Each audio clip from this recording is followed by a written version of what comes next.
ومن أحسن قولا ممن دعا إلى الله وعمل صالحا وقال إنني من المسلمين.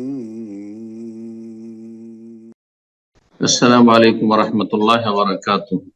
بسم الله الرحمن الرحيم. الحمد لله والصلاة والسلام على رسول الله وعلى آله وصحبه أجمعين وبعد। সম্মানিত ভাতৃমণ্ডলী, আল্লাহ রাব্বুল আলামিনের প্রশংসা এবং প্রিয় নবী সাল্লাল্লাহু আলাইহি সাল্লামের উপর সালাত ও সালামের পর আজ 11ই জমাদাস সানি 1445 হিজরি মোতাবেক 24শে ডিসেম্বর 2023 আমাদের ধারাবাহিক আলোচনা ফিকহুস সালাত, সালাতের মাসাইল, পর্ব নম্বর 27। বিষয়বস্তু সালাতুল জামাআত, জামাত সহকারে সালাত আদায়ের গুরুত্ব এবং মাসলা মাসাইল। এই ক্ষেত্রে লেখক বলছেন যে সালাতুল জামা মাজহারুন আযীমুন মাযাহিরুল ইসলাম। জামাত সহকারে সালাত আদায় করা ইসলামে একটি গুরুত্বপূর্ণ বা মহান নিদর্শন, ইসলামের একটি বড় নিদর্শন, যার মাধ্যমে ইসলামের বহিঃপ্রকাশ ঘটে। জামাত সহকারে যখন সালাত হয়, যে কোনো জায়গায় বোঝা যায় যে এখানে মুসলিমরা বসবাস করে, আল্লাহর বান্দারা রয়েছেন। এবং সালাতের কাতারগুলি আল্লাহর সামনে যে মালায়েকার কাতার হয়ে থাকে সারি, তার সদৃশ্য। রব্বুল আলামিনের সামনে ফেরেশতারা যেমন কাতারবদ্ধ হয়ে আল্লাহ রব্বুল আলামিনের তাসবিহ গুণগান করতে থাকেন এবং আদেশ পালনের জন্য প্রস্তুত থাকেন, ঠিক তেমনি মুমিন মুসলিম বান্দারা আল্লাহর সামনে সারিবদ্ধ হয়ে দণ্ডায়মান হয় ইবাদতে। এবং তার সাদৃশ্যতা রয়েছে সেনাবাহিনীর সাথে। সেনাবাহিনী তাদের নেতৃত্বের সামনে একেবারে প্রস্তুত হয়ে দাঁড়িয়ে থাকে। এই সালাতুল জামা, জামাতের সালাতের মাধ্যমে মুসলিম সমাজে পরস্পর ভালোবাসা সম্প্রীতি তৈরি হয়, পরস্পর পরিচিতি হয়, একে অপরের মায়া মমতা করার সুযোগ পায়, একে অপরের সহানুভূতি এবং সমবেদনা জ্ঞাপনের সুযোগ পায়। এর মাধ্যমে মুসলিমদের সম্মানের, ইজ্জতের বহিঃপ্রকাশ ঘটে, তাদের শক্তির বহিঃপ্রকাশ হয়ে থাকে যে আছে মুসলিমরা আছে, মুসলিমদের ঐক্যের বহিঃপ্রকাশ হয়ে থাকে। মুসলিমরা একজন ইমাম যা করছেন তাই করছেন মুক্তাদিগণ, পুরো মসজিদের মুসল্লিগণ। ইমাম যদি ভুল করে দেয়, তাহলে ভুলের সংশোধনের যে সহজ সিজদা করছেন ইমাম সাহেব, মুক্তাদিরও করছেন, অথচ মুক্তাদিরা ভুল করে।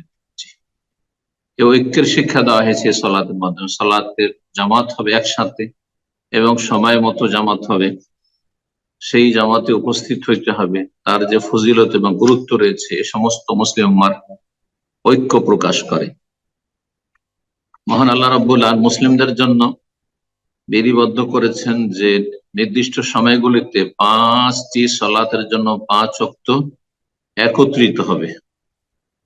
এই 5 ওয়াক্ত হচ্ছে প্রতিদিন, দৈনিক 5 ওয়াক্ত সালাত জামাত সহকারে আদায় করবে। এছাড়া কিছু সালাত রয়েছে ভিন্ন রকমের, সপ্তাহে একদিন একত্রিত হবে এবং জামাত সহকারে আদায় করবে, যেমন জুমার সালাত। কিছু এমন রয়েছে যেগুলি বছরে 2বার, ধরুন 2বার একত্রিত হবে, যেমন সালাতুল ঈদান, ঈদুল ফিতর, ঈদুল আজহা। প্রতিটি শহরে একটি করে ঈদগাহ হবে, সেখানে একত্রিত হবে। যদি এক ঈদগাহে যাওয়া সম্ভব হয়, তাহলে সেটাই হচ্ছে আসল বিধান শরীয়ত। আজকাল মানুষের সুবিধার্থে এবং মানুষ জটিলতায় পড়বে, যার ফলে একটি শহরে একাধিক ঈদের ব্যবস্থা না। আসল হচ্ছে যে একটি শহরে একটি শুধু ঈদ কায়েম হবে। আর কিছু ইবাদত এমন রয়েছে বা ইজতেমা রয়েছে, বিশ্ব ইজতেমা, যেটা বছরে একবার হয়ে থাকে সমস্ত মুসলিম উম্মার জন্য, যেমন আরাফার ময়দান। আরাফার ময়দানে সমস্ত মুসলিম উম্মার হাজী সাহেবগণ প্রতিনিধি হিসাবে সেখানে উপস্থিত হয়ে থাকে। কিছু এমন ইজতেমা রয়েছে যেটা অবস্থার পরিবর্তন ঘটলে এই ইজতেমা বা এই জামাত হয়ে থাকে, একসাথে সালাত আদায় করে থাকে। যেমন সালাতুল ইস্তিসকা, অনাবৃষ্টি দেখা দিলে, বৃষ্টির প্রয়োজন রয়েছে, বৃষ্টি হচ্ছে না দীর্ঘ সময় ধরে, তখন ইস্তিসকার জন্য সালাত আদায় করা জামাতবদ্ধ হবে। এইরকমই অবস্থার পরিবর্তন একটি হচ্ছে সূর্য চন্দ্র গ্রহণ। যদি সূর্য চন্দ্র গ্রহণ লাগে তাহলে সেই ক্ষেত্রে জামাত সহকারে সালাত আদায় করা সুন্নাত। সালাতুল জামা, জামাতের সালাত, জামাত সহকারে সালাত আদায় করা ফরজ নাকি সুন্নাতে মুআক্কাদা? আর ফরজ হলে ফরজে আইন না ফরজে কিফায়া? এই তিনটি মত রয়েছে উলামায়ে কেরামদের।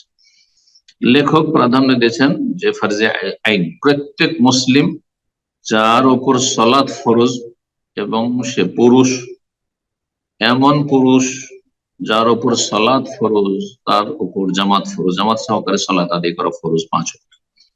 বলছেন তাজিবু সালাতুল জামা আলা কুল্লি মুসলিম, প্রত্যেক মুসলিমের উপর জামাত সহকারে সালাত আদায় করা ওয়াজিব, ফরজ। যেই মুসলিম মুকাল্লাফ, মানে যার উপর শরীয়তের দায়িত্ব আরোপিত হয়েছে, তা হচ্ছে আল্লাহর পক্ষ থেকে শরীয়ত ফরজ হয় সাবালক হয়ে।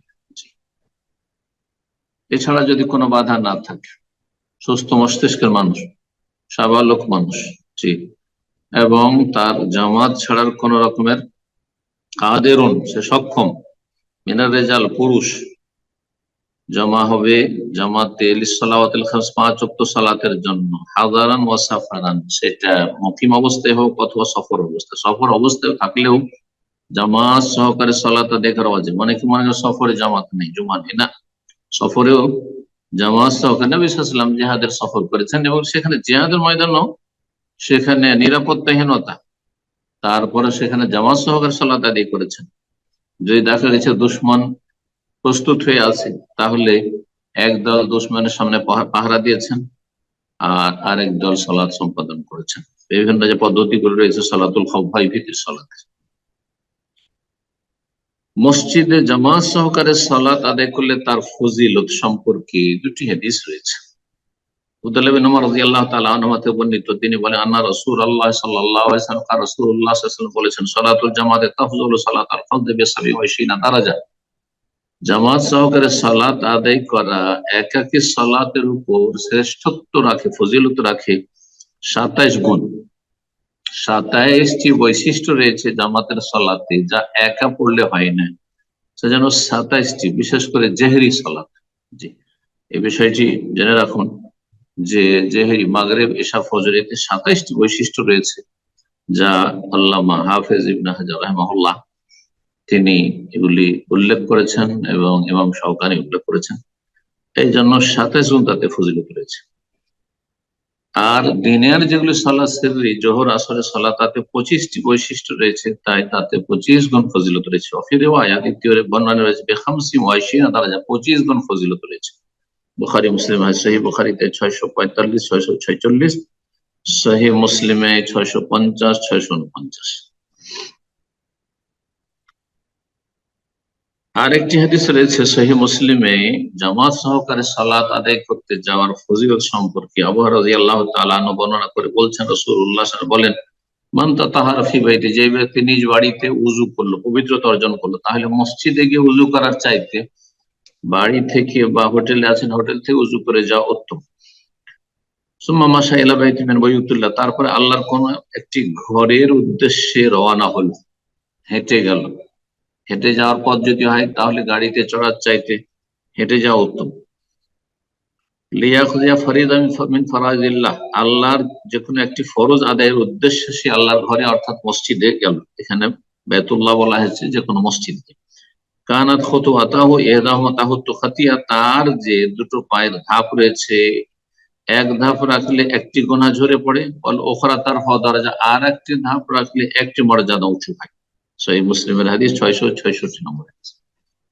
আর একটি ফজিলত হাদিস সহিহ বুখারী মুসলিমে রয়েছে, আবু হুরায়রা রাদিয়াল্লাহু তাআলা আনহু বর্ণনা করেছেন যে আন্নান নবী সাল্লাল্লাহু আলাইহি ওয়াসাল্লাম, নবী সাল্লাল্লাহু আলাইহি ওয়াসাল্লাম বলেছেন, মান গাদা ইলাল মসজিদ আও রাহা, কোন ব্যক্তি যদি সকালে অথবা সন্ধ্যায় মসজিদে রওনা হয়, জামাতে সালাত আদায়ের জন্য আ'আদাল্লাহু লাহু ফিল জান্নাতি নুজুলা, তাহলে জান্নাতে আল্লাহ তার জন্য আতিথ্যের ব্যবস্থা করেন, আতিথ্যের জন্য আল্লাহ রাব্বুল আলামিন বন্দোবস্ত করেন, তার জন্য প্রস্তুত করেন। কুল্লামা গাদা আও রাহা, যখন যখন সে মসজিদে রওনা হয়, সকালে গেলে সকালে, বিকালে গেলে বিকালে, যখন যখন গেল। তাহলে 5 ওয়াক্ত সালাতে হাজির হলে 5 বার করে জান্নাতে আল্লাহ রাব্বুল আলামিন তার আতিথ্যের সুব্যবস্থা করছেন, প্রস্তুত করে রাখা আছে তার জন্য। আল্লাহু আকবার, অনেক বড় ফজিলত। সহিহ বুখারী 662, সহিহ মুসলিম 669। মসজিদে জামাত করে সালাত আদায় করবেন, এটি হচ্ছে ওয়াজিব, ফরজ একদল উলামায়ে কেরামদের নিকটে প্রত্যেক মুসলিমের উপর। যেমনটা বললাম, লেখক সেই মতটি এখানে উল্লেখ করেছেন, হানাবিলা আর অধিকাংশ সালাফি উলামাদের এটি মত। আর একদল বলেছেন যে ফারজে কিফায়া, মানে জামাত হইতে হবে, প্রত্যেকের ফরজ আইন না, প্রত্যেকের জন্য সুন্নাত মুআক্কাদা। আর কিছু সংখ্যক লোক প্রত্যেক গ্রামের, প্রত্যেক মহল্লার, প্রত্যেক মসজিদের আশেপাশে যারা বসবাস করে অবশ্যই জামাতে হাজির হইতে হবে, এটি মাঝামাঝি মত। আর তৃতীয় মত হচ্ছে শাফি মাযহাবের মত, সেটা হচ্ছে সুন্নাত মুআক্কাদা। তারা ফজিলত হাদিসগুলি শুধু সামনে রেখেছেন, কিন্তু জামাতে হাজির না হলে যে শাস্তির হাদিসগুলি রয়েছে সেগুলি তারা সামনে রাখেননি। পক্ষান্তরে যদি বলা হয় জামাত সহকারে সালাত আদায় করা ওয়াজিব, ফরজ, তাহলে শাস্তির হাদিসগুলো সামনে থাকলো এবং জামাতে শরীক হওয়ার যে ফজিলতের হাদিসগুলো রয়েছে সেগুলো সামনে থাকলো। সুতরাং এই মতটি বেশি শক্তিশালী এবং বেশি সতর্কতা তাতে রয়েছে। জামাতের গুরুত্ব দিয়ে জামাতে যথাসাধ্য সালাত আদায়ের চেষ্টা করবেন। আল্লাহ রাব্বুল আলামিন যেন আমাদের সকলকে তৌফিক দান করে, আমাদেরকে দুর্বলতা মুক্ত হওয়ার তৌফিক দান। মুসলিমের জন্য উত্তম হচ্ছে বাড়ির পাশে নিজ মহল্লাতে যে মসজিদ রয়েছে মসজিদে সালাত আদায় করবে। কারণ সবাই যদি এইভাবে একে একে নিজের মহল্লার মসজিদ থেকে দূরের মসজিদে চলে যায়, বড় মসজিদ সেখানে চলে যায়, তাহলে নিজের মসজিদটা ছোট থাকলেও সেটি বিরান হয়ে যাবে, মানবাদে মুসল্লি খুঁজে পাওয়া যাবে। এই জন্য উত্তম হচ্ছে নিজের মহল্লার মসজিদে সালাত আদায় করা। সুম্মা ইয়ালিহি আল আকসারা জামাত, তারপরে দ্বিতীয় স্তরে হচ্ছে যেখানে জামাত বড় বড় জামাতে গিয়ে সালাত আদায় করা। সুম্মা ইয়ালিহি আল আবাদ, তৃতীয় স্তরে হচ্ছে যত দূরে গিয়ে সালাত আদায় করবেন তত উত্তম। এটা 3 নম্বরে। 1 নম্বর হচ্ছে নিজের মহল্লার মসজিদ, 2 নম্বরে বড় জামাত মানে বড় মসজিদে গিয়ে যেখানে লোক সংখ্যা বেশি, আর তৃতীয় হচ্ছে যে একটি মসজিদ অনেক দূরে, পায়ে হেঁটে গেলে যে প্রতি ধাপে আপনি নেকি পাবেন, গুনাহ মাফ হবে, মর্যাদা উঁচু হবে। একমাত্র মসজিদে হারামের ক্ষেত্রে মসজিদে নববী, মসজিদ আকসা, 3টি মসজিদের ক্ষেত্রে এই 3টি মসজিদে সালাত আদায় করা পৃথিবীর সমস্ত মসজিদের চাইতে উত্তম। 1 লক্ষ মসজিদে হারাম, 1000 মসজিদে নববী, আর মসজিদে আকসা 250 অথবা 500, 2 রকমের হাদিস রয়েছে, কিন্তু 50,000 হাদিস মসজিদে নববী সম্পর্কে হাদিসে সহিহ নয়, জয়ীফ। তারপরে লেখক বলছেন যে যেখানে ইমাম প্রথম জামাত করিয়ে ফেলেছে সেখানে দ্বিতীয় তৃতীয় জামাত করা যাবে কিনা, বলছে জায়েজ, কিন্তু বিনা ওজরে যদি দ্বিতীয় তৃতীয় জামাতের শরীক হন তাহলে সেই জামাতের ফজিলত পাবে না, প্রথম জামাতের ফজিলত পাবে। হ্যাঁ, যাদের ওজর ছিল সেটা ভিন্ন বিষয়, তা জুজো। আর একদল বলছেন যে না, দ্বিতীয় জামাতি নেই যেখানে ইমাম নিযুক্ত আছে, কিন্তু বেশ কিছু হাদিস প্রমাণ করে যে দ্বিতীয় তৃতীয় জামাত করা যেতে পারে। আল্লাহু আ'লাম।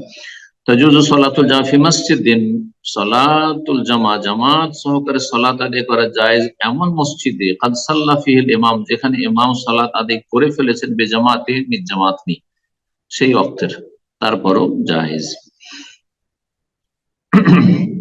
যারা কাফেরদের এলাকায় বসবাস করছেন, মানে অমুসলিমদের বর্ডারে বসবাস করছেন, তাদের সামনে রয়েছেন, সেখানে মসজিদে গিয়ে তারা সালাত আদায় করবেন। তুস্তাহাবু সালাতু আহলি সাগর ফি মসজিদিন ওয়াহিদ, একই মসজিদে একসাথে তারাও জামাত করবেন, কিন্তু ফাইন কানু ইয়াখশাউনা মিনাল আদুল, শত্রুর যদি ভয় থাকে, ধরেন হারবি কাফের যারা যুদ্ধের অবস্থা তৈরি করে রেখেছে, যে কোনো সময় আক্রমণ করতে পারে আশঙ্কা রয়েছে, যদি এমনটা হয় যে সবাই আমরা যদি একত্রিত হয় একসাথে, তাহলে শত্রু যে কোনো সময় আক্রমণ করতে পারে কোনো দিক থেকে, তাহলে সাল্লাহ কুল্লু মাকানি, প্রত্যেক মানুষ নিজ নিজ জায়গায় সালাত আদায় করবে এবং নিজের সুরক্ষা, নিজের পরিবার, নিজের বাড়ি ঘরের সুরক্ষার ব্যবস্থা রাখবে, আল্লাহ হেফাজত করবে। তারপরে বলছেন লেখক, হুকম খুরুজিন নিসা ইলাল মাসাজিদ, মহিলাদের মসজিদে যাওয়ার বিধান। মহিলাদের জন্য জামাত আবশ্যক নাই, কিন্তু জামাতে যদি যায় তো যায়, বরং উত্তম হচ্ছে তাদের বাড়িতে সালাত আদায় করা। বাড়িতে সালাত আদায় করে হচ্ছে উত্তম। এটাও বলা যাবে না যে মসজিদে গেলে বেশি উত্তম, না, শুধু জায়েজ। তাই বলছেন লেখক, ইউবাহুল নিসা হুজুর সালাতিল জামা ফিল মাসাজিদ মুনফারিদাতিন আনির রিজাল মা সিতরিত তাম, মহিলাদের জন্য মুবাহ মানে জায়েজ হুজুর সালাতিল জামা, জামাতের সালাতে উপস্থিত হওয়া মসজিদে, কিন্তু পুরুষদের থেকে ভিন্ন হয়ে আলাদা সালাত আদায় করবে মা সিতরিত তাম, পূর্ণ পর্দার সাথে। পর্দার ব্যবস্থা থাকবে, মহিলা সেকশনের ব্যবস্থা রয়েছে, এই না যে মহিলা পুরুষ একাকার হয়ে যাচ্ছে আর সেখানে মহিলা পুরুষ একই জায়গায় সালাত আদায় করেছে, বড় ফিতনার কারণ, না, মোটেই চলবে না। বিশেষ করে আজকালকার জামানায় তো এটা চলবেই না। আলাদা ব্যবস্থা থাকতে হবে, মহিলাদের জন্য এন্ট্রেন্স আলাদা থাকবে, পুরুষদের আলাদা থাকবে। একই রাস্তায় দিয়ে ঢুকছে আর মসজিদের গেটে একাকার হয়ে যাচ্ছে, মোটেই জায়েজ নয়। আর মহিলাদের জন্য পুরুষ বাদ দিয়ে শুধু তাদের জামাত সহকারে সালাত আদায় করা সুন্নাত। অর্থাৎ বাড়িতে কয়েকজন ধরেন মহিলা রয়েছেন, তাহলে তাদের জন্য সুন্নত হচ্ছে জামাত করে সালাত। অনেকে একা একা পড়েন, বাড়িতে আছেন, মেয়েরা আছে, বৌমারা আছে, সব নিজের নিজের রুমে একা একা পড়ে নিচ্ছেন, না সুন্নতের খেলাফ করছেন, নেকি থেকে বঞ্চিত হচ্ছেন অনেকটা। জামাত সহকারে সালাত আদায় করা মহিলাদের সুন্নাত। আর মসজিদে হাজির হওয়া জায়েজ, শুধু সুন্নত না, উত্তম না। নবী সাল্লাল্লাহু আলাইহি ওয়াসাল্লাম বলেছেন, লা তামনাউ ইমা আল্লাহ মাসাজিদ আল্লাহ, আল্লাহর বান্দীদেরকে আল্লাহর মসজিদে যেতে বাধা দিও না। অভিভাবকদেরকে বলা হচ্ছে, তোমরা বাধা দিও না। স্বামীকে বলা হচ্ছে, বাপকে বলা হচ্ছে, ভাইকে বলা হচ্ছে, বাপ যদি না থাকে তোমরা বাধা দিও না। বুয়ুতুহুন্না খায়রুল লাহুন্না, তবে তাদের বাড়ি তাদের জন্য বেশি ভালো, বাড়িতে সালাত আদায় করলে বেশি ভালো। তারপরে মহিলারা যখন শুধু মহিলার জামাত হবে, তখন কোন একজন মহিলা ইমামতি করতে পারে, আবার একজন পুরুষ ইমামতি করছে আর পিছনে শুধু মহিলা আছে, সেটিও জায়েজ বেশ, কিন্তু সেখানেও পর্দার ব্যবস্থা থাকতে হবে। এই নয় যে মহিলাদের সামনে কোন রকমের আড়াল নেই আর ইমামতি করছে পুরুষ, না, এটাও চলবে না। আব্দুল্লাহ ইবনে উমর রাদিয়াল্লাহু তাআলা আনহু হতে বর্ণিত, নবী সাল্লাল্লাহু আলাইহি ওয়াসাল্লাম বলেন, ইজাস্তাজানা নিসাউকুম বিল্লাইলি ইলাল মাসাজিদ, যদি তোমাদের স্ত্রীরা বা নারীরা তোমাদের কাছে অনুমতি চায় মসজিদে যাওয়ার জন্য রাত্রের কথা বলে, তাহলে এই যোহর আসরে দিনের বেলা মসজিদে, এই জুমাতে মসজিদে যাওয়ার যে অভ্যাসটা হয়েছে জায়েজ হতে পারে, কিন্তু ফিতনার কারণ যদি বেশি থাকে বা ফিতনার আশঙ্কা থাকে, তখন বলা যাবে যে নিষিদ্ধ, আল্লাহ হেফাজত করবে। এটাকে অনেক জায়গায়, অনেক দেশে দেখলাম যে খুব গুরুত্ব দিচ্ছেন মহিলারা, না না না জুমাতে যেতেই না, এমন কিছু না, জায়েজ। জি, রাতের ক্ষেত্রে বলা হয়েছে ইজাস্তাজানা নিসাউকুম বিল্লাইল। আচ্ছা, তারপরে আরব দেশগুলিতে আছে যে শুধু তারাবিতে যাও, শুধু তারাবিতে যাও এমন কথা নেই, বিল্লাইল রাত্রে মানে এশাতে, ফজরে। সাহাবিয়াতুন ফজরে যেতেন।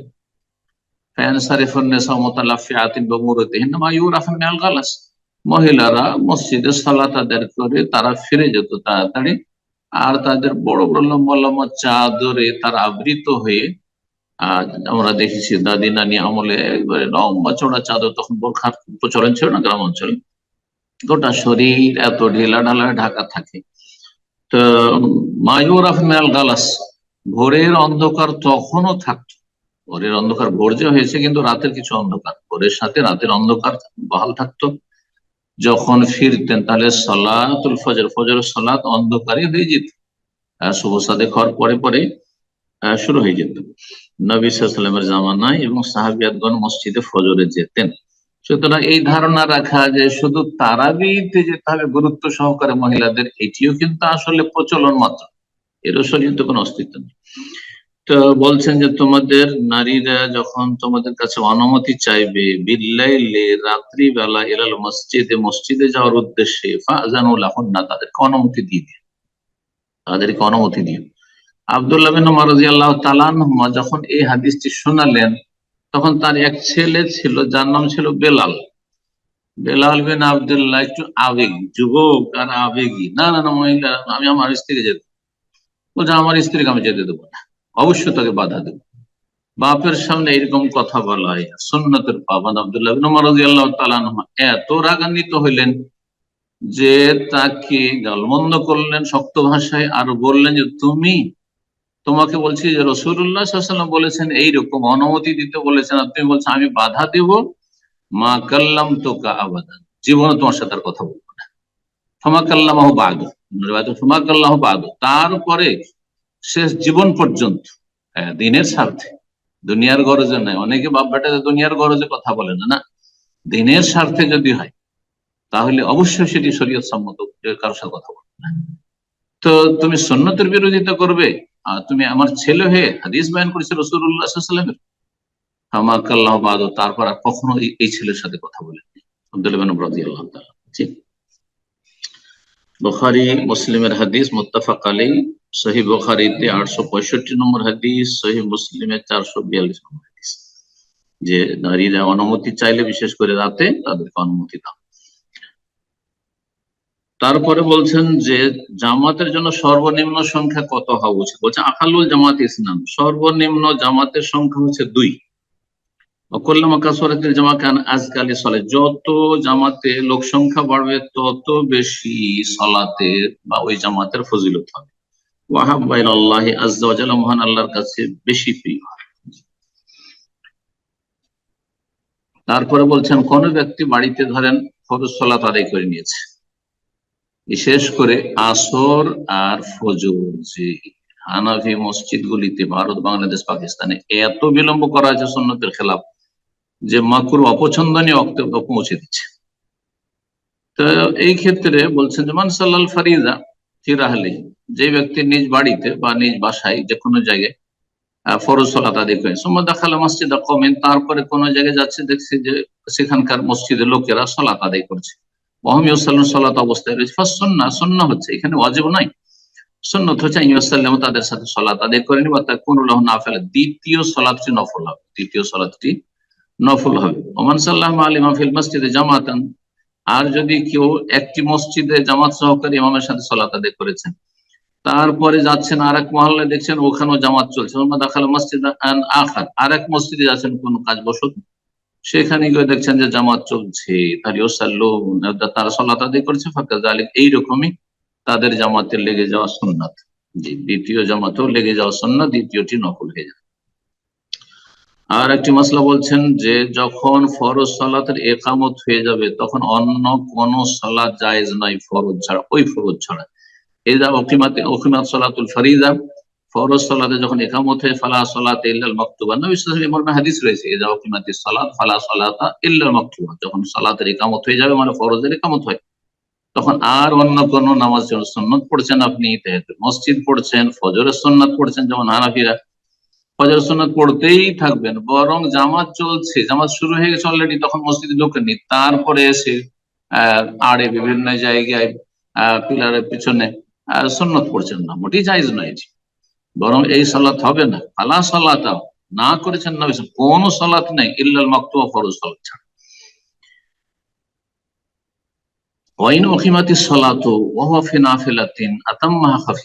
আর যদি এমনটা হয় যে আপনি সুন্নত তাহিয়াতুল মসজিদ অথবা সুন্নত রাতে বা ফজরের সুন্নত মুআক্কাদা শুরু করে দিয়েছেন, আর তারপরে একামত হয়ে গেল, তাহলে সংক্ষেপে সেটা পূর্ণ করে আপনি প্রথমেই লেগে যাওয়ার চেষ্টা করেন। তার মানে ওলামারা বলেছেন যে প্রথম রাকাতে যদি থাকেন সুন্নতের, তাহলে ছেড়ে দেন।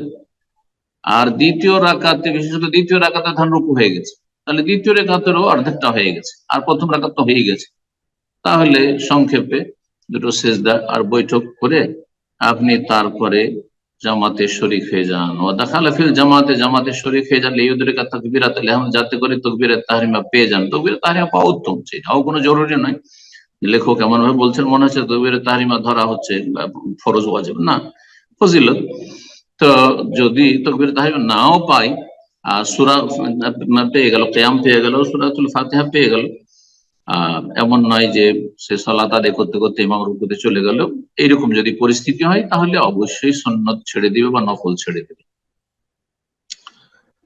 তারপর আর একটি মশলা বলছে, মান তাখাল্লাফা আন সালাতিল জামাত ফিল মসজিদে, মসজিদে কেউ যদি জামাত সহকারে সালাত আদায় করতে না যায়, পিছিয়ে থেকে যায়, তাহলে দেখতে হবে তার অবস্থা কি। ফাইন কানা মাযুরান লিমারাদ, তার যদি কোনো অজুহাত থাকে শরীয়ত সম্মত, যেমন সে অসুস্থ, আও খাউফ, অথবা তার ভয় ভীতি রয়েছে, দুশমনের ভয় রয়েছে, চোর ডাকাতের ভয় রয়েছে, আও নাহু আহমদ, এই ধরনের কোন যদি ওজর থাকে, ফাহাদা ইউক্তাবু লাহু আজরু মান সাল্লা ফি জামাতে, তাহলে বাড়িতে পড়লেও জামাতের সওয়াব হবে, কারণ সে জামাতে সালাত পড়ায় অভ্যস্ত, সবসময় জামাতে যায়, কিন্তু অসুস্থতার কারণে কয়েকদিন জামাতে যেতে পারছে না বা দীর্ঘদিন জামাতে যেতে পারছে না, কিন্তু তার আগে সে নিয়মিত জামাত সহকারে সালাত আদায় করতো। ভয় ভীতির জন্য যেতে পারছে না, না হলে আসল হচ্ছে যে সে জামাত সহকারে সালাত আদায় করে, তাহলে পূর্ণ জামাতের সওয়াব পাবে, যদিও সে বাড়িতে পড়ে একাকি পড়ে। ওয়াইন তাখাল্লাফা লিগাইরি উযরিন ওয়া সাল্লা ওয়াহদার, কোন ব্যক্তি যদি বিনা ওজরে এমনিতেই জামাত ছেড়ে থেকে গেল আর একা সালাত আদায় করে নাই, তাহলে তার সালাত হবে কি হবে না, ইখতিলাফ রয়েছে। জাহেরি ফতোয়া হচ্ছে যে না, সালাত বাতিল, জামাত যেন তাদের জন্য শর্ত, কিন্তু এই মতটি মোটেই ঠিক না। দ্বিতীয় মত হচ্ছে যে সালাত সহিহ হয়ে যাবে, কিন্তু সে গুনাহগার হবে, ক্ষতিগ্রস্ত হবে। সে কথাই বলছেন এখানে, ফসলাত সাহিহা, কেউ যদি বিনা ওজরে একা একা সালাত আদায় করে নিল, অফিসে সালাত আদায় করে নিল, বাড়িতে সালাত আদায় করে নিল, অথচ যেতে পারতো সে, কারণ এমন সারি ওজর ছিল না, তাহলে তার সালাত বাতিল নয়, বরং সাহিহা, বিশুদ্ধ, তার সালাত কবুল হবে। লাকিন্নাহু ইয়াখসারু আজরান আযীমান, মহা পুরস্কার থেকে বঞ্চিত হবে। ওয়া ইয়াসামু ইসমান কাবীরান, বড় গুনাহগার। একটি হাদিস দিয়ে শেষ করছি, সেটা হচ্ছে জামাতের ফজিলত এবং তাকবীরে তাহরিমার ফজিলত। এমন ভাবে জামাত ধরলেন যে তাকবীরে তাহরিমা সহ যদি পান আপনি, তাহলে তার বড় ফজিলত রয়েছে, দুটি গুরুত্বপূর্ণ ফজিলত। এবং হাদিসটি হাসান। আনাস মালিক রাদিয়াল্লাহু তাআলা আনহু বর্ণিত, তিনি বলেন, ক্বালা রাসূলুল্লাহ সাল্লাল্লাহু আলাইহি ওয়াসাল্লাম, রাসূলুল্লাহ সাল্লাল্লাহু আলাইহি ওয়াসাল্লাম বলেন, মান সাল্লা লিল্লাহি 40 ইয়াওমান ফি জামাতিন, কোন ব্যক্তি যদি আল্লাহর সন্তুষ্টির জন্য 40 দিন নিয়মিত জামাত সহকারে সালাত আদায় করে। 40 দিন কেন বলা হয়েছে? 40 দিন পড়ার পরে থামিয়ে দিবেন, স্টপ করে দিবেন? না না, মোটেই না। 40 দিন পড়লে মোটামুটি আপনার একটা ইমানি তরবিয়ত হয়ে গেল, এমন একটা অভ্যাসে পরিণত হয়ে গেল যে তারপরে জামাতে সালাত না পড়লে আপনার কোনো শান্তি হবে না, আপনি কোনো তৃপ্তি পাবেন না। জি, তো মানুষকে ইমানি তরবিয়ত দেওয়ার জন্য এই কথা বলা হয়েছে। যেই ব্যক্তি আল্লাহ সন্তুষ্টির জন্য 40 দিন জামাত সহকারে সালাত আদায় করলো, এমন ভাবে ইউদরিকু তাকবীরাতুল উলা, প্রথম তাকবীর পেল, প্রতি ওয়াক্তে প্রথম তাকবীর সহ সালাত আদায় করলো, কুতিবাত লাহু বারাআত, তার জন্য দুটো ছাড় প্রাপ্তি লিখে দেওয়া হবে, দুটো ছাড় পেয়ে যাবে। একটি হচ্ছে বারাআত মিনান নার, জাহান্নাম থেকে ছাড় প্রাপ্তি তার জন্য, হ্যাঁ, মুক্তির ঘোষণা, মুক্তিপত্র। ও বারাআত মিনান নিফাক, এবং মুনাফিকি থেকে মুক্ত, তার মধ্যে মুনাফিকি নেই। যেই ব্যক্তি জামাত সহকারে সালাত আদায় করে তার মধ্যে মুনাফিকি নেই। যার মধ্যে এই ক্ষেত্রে শিথিলতা আছে, গাফিলতা আছে, উদাসীনতা আছে, যে জামাত পড়লো পড়লো না, কোনো গুরুত্ব নেই জামাতের, তার মধ্যে মুনাফিকির চরিত্র রয়েছে। এই জন্য আমরা বলে থাকি যে ফজরের সালাতে জামাত সহকারে হাজির হওয়া হচ্ছে ইমানের লক্ষণ, নেফাক মুনাফিকি মুক্ত হওয়ার লক্ষণ। আর সালাত আদায় করা হচ্ছে কুফরি থেকে মুক্ত তার প্রমাণ। যেই ব্যক্তি সালাত আদায় করে সে কুফরি মুক্ত, আর যে ফজরে হাজির হইতে পারে সেই ব্যক্তি মুনাফিক মুক্ত। জামাত সহকারে সালাত আদায় চেষ্টা করবেন। আল্লাহ রাব্বুল আলামিন যেন তৌফিক দান করেন, এবং রাব্বুল আলামিন যেন আমাদেরকে ঈমান আমলে অগ্রগামী হওয়ার তৌফিক দান করেন, দুনিয়া আখিরাতের সার্বিক কল্যাণ দান করেন, সমস্ত বালা মুসিবত থেকে আল্লাহ হেফাজতে রাখেন। আমাদের মুসলিম ভাই বোন, আত্মীয় স্বজন, আপনজন, প্রিয়জন যারাই যেখানে রয়েছেন, বিশেষ করে দিনী ভাই বোন যারা আমাদের সাথে শরীক রয়েছেন, তাদের পরিবার পরিজনে যারা অসুস্থ পীড়িত, আল্লাহ তাদেরকে শেফা দান করেন। যদি বলা মুসিবত থাকে আল্লাহ যেন দূর করে দেন, এবং আল্লাহ রাব্বুল আলামিন যেন দুনিয়া আখিরাতে সার্বিক কল্যাণ দান করে সমস্ত অনিষ্ট থেকে, আর অনিষ্টকারীর অনিষ্ট থেকে, জিন শয়তানের শার থেকে, সাহের কাহেনের শার থেকে, অনিষ্ট থেকে আল্লাহ হেফাজত করেন। সুবহান রাব্বিকা রাব্বিল ইজ্জাতি আম্মা ইয়াসিফুন ওয়া সালামুন আলাল মুরসালিন ওয়ালহামদুলিল্লাহি রাব্বিল আলামিন।